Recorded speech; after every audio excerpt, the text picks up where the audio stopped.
Yes, sir. So look, today I got entrepreneurs from Richmond, Virginia, and we're gonna find out, do all black entrepreneurs think the same? Let's get it. What's up, man? It's Austin. I run a mobile barbering business out of Richmond and Charlottesville. Follow me on Instagram, cuts with a K and a Z at the end, _ by Floss. Also follow my main Instagram, flossy._Aussie. Run a e-commerce business with over 500 different products and also run a mentorship program as well. So hit me up on there, always down to network and connect. What's up, y'all? It's your girl Tiana J here. And that's Trilla_TJ on the ground. And follow my Black Success Club. I post every day, so make sure you follow us. What's good, y'all? My name is Norris. I own a shoe and clothing store named MBM Kicks. Follow us on IG at mbmkicks.rva. Yo, what's good, y'all, man? My name is RJ. I got my own clothing brand called Mastery. At Mastery Brand on Instagram. Also got my own YouTube channel, IAMRJA and 2 Y's. What's up? My name is Foz, founder of the clothing brand Reese Street in Richmond, VA. You can follow me on IG at Reese Street and go to my website, reesestreet.com.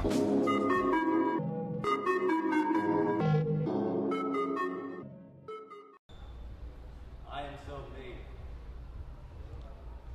3, 2, 1.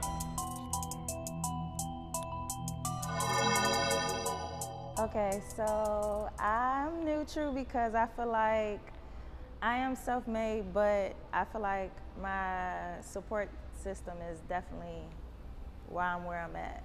Yeah, for me, I feel like really nobody can be 100% self-made, just because there's a lot of people that laid the blueprint before. You know, there's a lot of different videos, books, sources that you can gain information from that you're gonna learn from, but at the end of the day, it's down to you to apply it and you to put your own spin and creativity on it. So, you know, I still think I am self-made, but I also had a great support system as well that really got me to the spots that I am today and now will be in the future. I think I'm self-made because if you take care of everything yourself and do everything on your own, and like, I mean, I feel what he's saying about there's people before you, but if you do it yourself, I feel like that considers you self-made. I definitely had a strong support system doing what I had to do, but a lot of it was myself and, you know, the man above, so I definitely am neutral for the most part. I agree with bro as well. I feel like having a strong support system kind of does invalidate you from being self-made, but then again, I also feel like I'm self-made because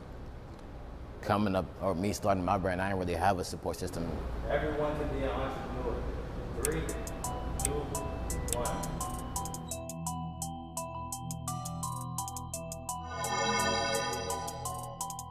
Personally, I disagree because I feel like everybody doesn't have like that drive or that will to start up their own brand or business on their own and do everything on their own.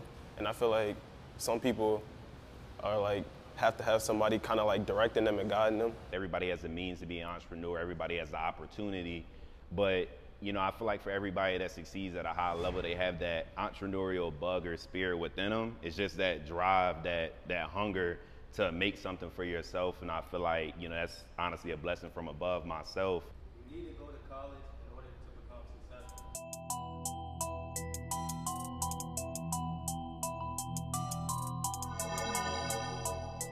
I very strongly disagree with that. I've seen plenty of people become super successful without a college degree and even sometimes without a high school degree. I know I'm in college, so it's kind of like contradicting, but I believe if even if I wasn't in college, I kind of would still be successful and still be having the drive I do have today. I disagree because I went to college and I'm not in the field that I went to college for. I don't think college is necessary to be successful at all. I feel like it's really about what you want out of it. If you have a goal that you want to, you know, gain from getting out of college, then that's great.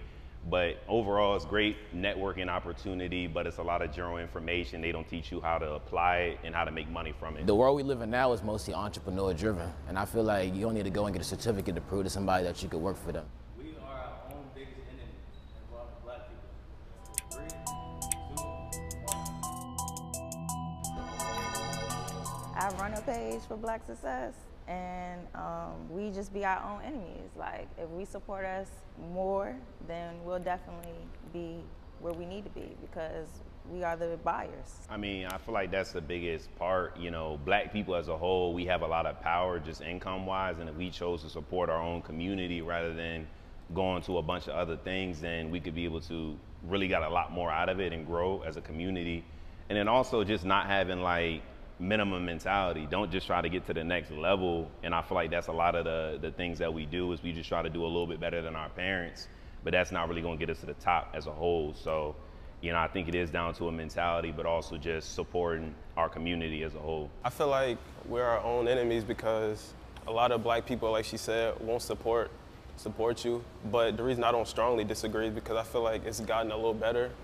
Yeah, I agree heavy. The crab in the bucket mentality has been associated with the African American race for years and generations. So I think it's definitely been something that we've improved on over the years.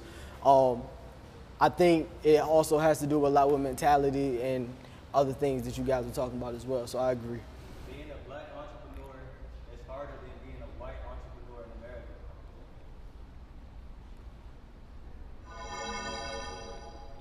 A lot of black people won't even support you, but they'd rather go to like, you know, a white entrepreneur or somebody else. And I just feel like black people we've always been a minority, so it's a little bit harder to get started, but I feel like once you get going, it's kind of like downhill from there. A lot of people, they don't, you know, entrepreneurship, a lot of it's down to, you know, developing a brand and having credibility, and they don't really associate credibility or success with black people as a whole. So it's hard to get your foot in the door with other opportunities, with, you know, even locations to rent, you know, getting networking and things of that nature, even creating a following behind you. So I think there are a lot of things that play, you know, against us, but at the end of the day, anybody can succeed, anybody can win, but it is a lot more difficulties for black entrepreneurs to be able to develop a successful brand. It's definitely coming up. It's definitely going to be a little bit harder for black entrepreneurs than white entrepreneurs. Just as far as like the words that come out of people's mouths, the people that support you, the support systems. Yeah, we will never really get the amount of support that the white people get, but hey, that's just life. And like you said, anybody can be successful. So it's all about determination, really. I feel like it's definitely easier to be a successful white entrepreneur just because they have easier access statistically to like grants, loans, and stuff like that. Money does not buy happiness.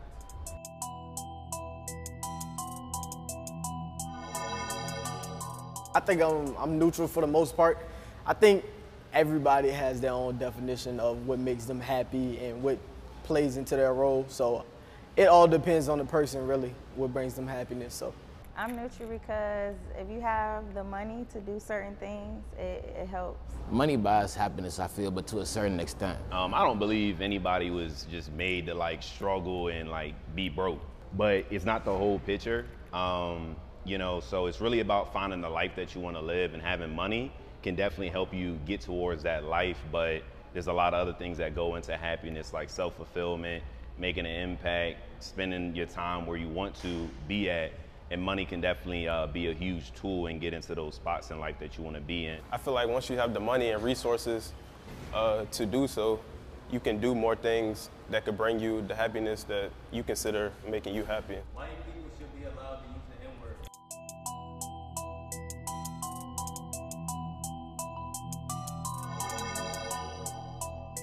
Don't even try it. Like, they shouldn't. They shouldn't try it. Don't do it. Just don't. I mean, if you like getting slapped in the face, that's cool. Go ahead, but never do that. It's a lot of history behind the word, a lot of oppression behind the word, and even you thinking that you can say that around me just shows your privilege, and I'm gonna address that up front. So that's all I have to say about it. Just don't do it. There's just too much history behind it, like Austin said, the meaning of it and everything. So yeah, just don't. yeah, it's just a no-no, really. I ain't much to say about it, honestly. Self-explanatory. Black people are quicker to support white businesses than black businesses. 3, 2, 1. I feel like it has gotten better. Like, since the pandemic, black people has definitely been a uprise in our businesses and supporting each other. I feel like neutral is like the issue. You know, black people should intentionally support black business, even if it is a couple dollars more.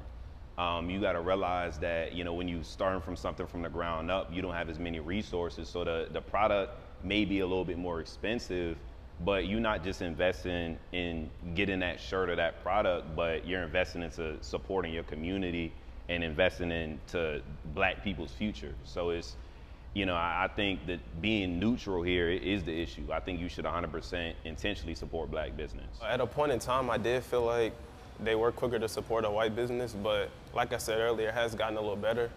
And I still don't think it's still like the first option, like he said, because most people are still neutral. But I think we got to get better at making it kind of like the first option. Yeah, I feel like the whole Black Lives Matter protest and the movement played a huge part in black people starting to realize that we have a lot of talent and uniqueness in our within our own culture. So it definitely woke them up a little bit, but we definitely should be agreeing way more. Nah, I definitely agree with that, but like they said, with the whole pandemic, I feel like black people have opened up more to spending money with black businesses because they see there can be a better alternative than the businesses that we have out here today. I love being black.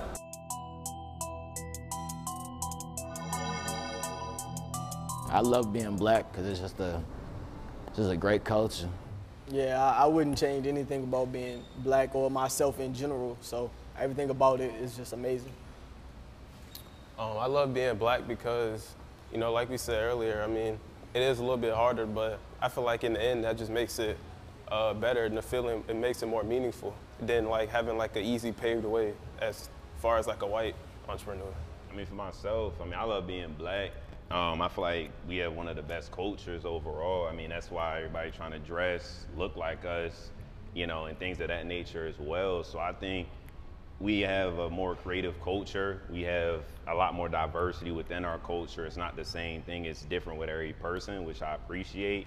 It is hard, you know, it does have its, you know, obstacles in there. And there are days where I'm like, dag, I wish I had just a little bit more like foot in the door privilege, but, you know, I wouldn't change anything about being black, and you know, I love my community. Well, I love being black because you don't get no better than that. All right, man, so I hope y'all enjoyed this video. We dropping nothing but bangers the rest of 2021 for this culture. Make sure y'all like, comment, and subscribe, and I'm out.